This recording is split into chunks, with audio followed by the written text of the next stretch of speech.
Welcome into the Fired Up Weekly Recap, the place for all things Carthage athletics news. I'm Justin Corrigan, and today's episode is for Monday, September 29th. That's right, the final full week of September has come and gone. A lot of action for the Firebirds. Let's get right into it. Starting things off with women's tennis. The Firebirds got the week started with a 7-0 victory at home over the Elmhurst Blue Jays, with 2 wins each coming for Raya Ariozola, Greta Peterson, Nikki Manojlovic, and Jordan Miller. Bella Rizzo also picking up a singles win, and the Firebirds claiming 2 forfeit victories to get the shutout over the Blue Jays and pick up their first CCIW win. The Firebirds are back in action on Friday as they take on Milliken at 4 p.m. That will be down in Decatur, Illinois. Moving over to the men's side, the Firebirds concluded the fall portion of their schedule at the ITA Regional Tournament in Minnesota. On the singles bracket, Francisco Silveira and Diego Silva each reaching the round of 8, going 2-1 each on the weekend. In doubles, Luca Aquino and Victor Pimenta going 3-1 to reach the quarterfinals, where their weekend would ultimately end. The Firebirds don't return to action until 2026 as they open up against Co on January 31st.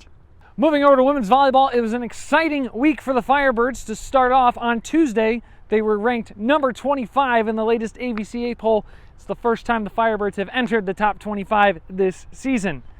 Then on Wednesday, the Firebirds traveled to Naperville, where they dropped a 3-1 match to North Central in CCIW play.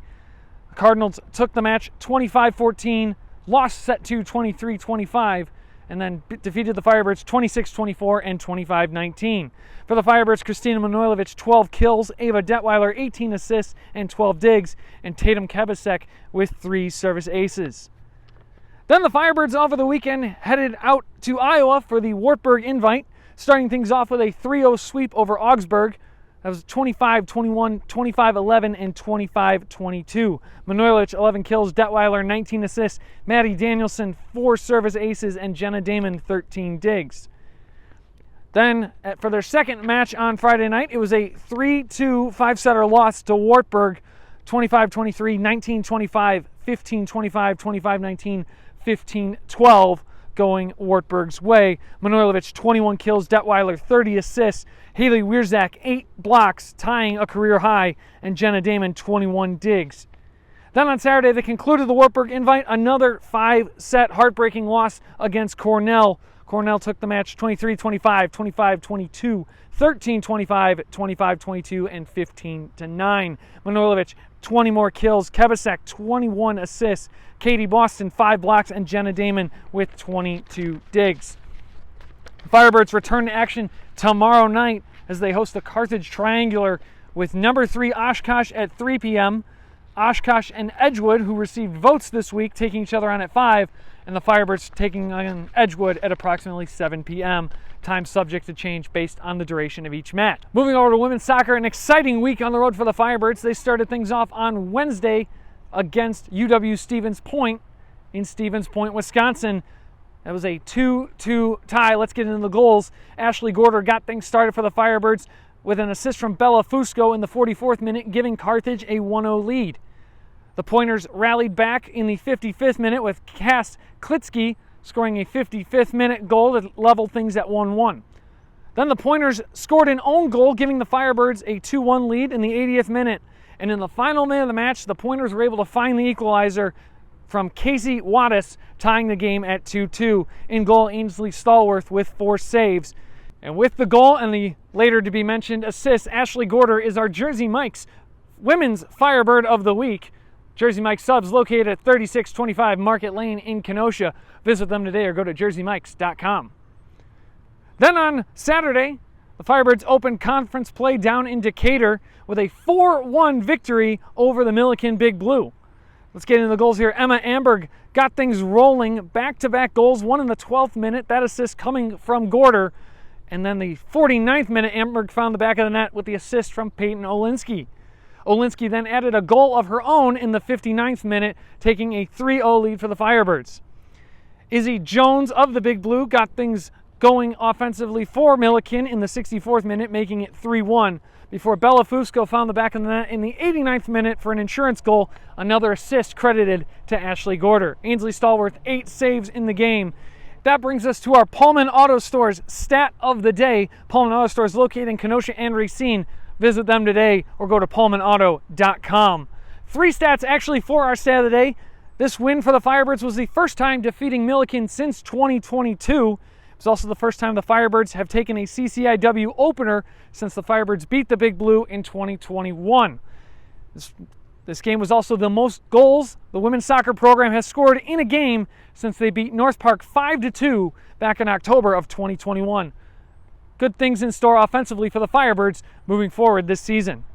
Firebirds return to action on Saturday as they celebrate Senior Day against the Illinois Wesleyan Titans at 4 p.m. right here at Art Keller Field. Moving over to men's soccer, just one match this week. It was a 4-4 draw to open CCIW play against Milliken in Decatur. Milliken jumped out to a 2-0 lead early with goals in the 3rd and 7th minute. Juan Ramirez cut into the deficit with a 14th minute goal for the Firebirds. Milliken responded right back in the 25th minute, jumping up 3-1. Then in the 30th minute, Ramirez added his second goal today, making him our Jersey Mike's Firebird of the Week. Once again, visit them at their Kenosha location or go to jerseymikes.com. That brought it to 3-2 before Eli Schaufstall added a 39th minute goal, the assist coming from Jordan Mock, and Lincoln Pace with a 53rd minute goal, assist coming from Adrian Atanasov, giving the Firebirds a 4-3 lead, which wouldn't last long as the Big Blue would add a 56th minute goal, equalizing things at 4-4, where the score would end. Evan Kowalski, 4 saves in goal for the Firebirds. Firebirds return to action tomorrow night as they take on the Maroons of UChicago down in the Windy City, 7 p.m. kickoff. And finally, homecoming weekend was this past weekend at Art Keller Field for football. It was a 34-10 loss against the Titans of Illinois Wesleyan, but an incredible crowd out here on the campus of Carthage College, an estimated 3,500 fans in attendance. Getting into the stats of the game, Wesleyan took a 17-0 lead in the half, controlling things offensively and defensively, leaving Carthage just 84 yards of offense at halftime. Second half, though, things woke up for the Firebirds. The Firebirds got on the board with a Bryce Frank 22-yard touchdown run with some impressive footwork to battle in the end zone inside the 10. That got the Firebirds on the board at 20-7. And then Mugdeem Kriho got a 35-yard field goal, cutting the deficit to 20-10. That comes off an impressive interception from Cohen Abreu to put the Firebirds into field goal position. Offensively, Easton Hafner, 14 for 26, 87 yards passing, 2 interceptions. Bryce Frank, 7 carries, 51 yards, 1 touchdown. Mark Hunter, 8 carries, 72 yards. And receiving, Dylan Salisbury, 6 receptions for 37 yards. On the defensive end, Britton Stanton, 8 total tackles leading the way, and Cohen Abreu, 6 tackles and an interception. The Firebirds return to action on Saturday as they take on Elmhurst at 1 p.m. Other things going on this week: golf currently competing at Stout and Whitewater. Cross country at Eau Claire this week. We'll have those recaps for you next Monday. And that will conclude things for this week's episode of the Fired Up Weekly Recap. I'm Justin Corrigan. Be sure to follow us on socials at Carthage Athletics. Thank you for watching, and as always, go Birds.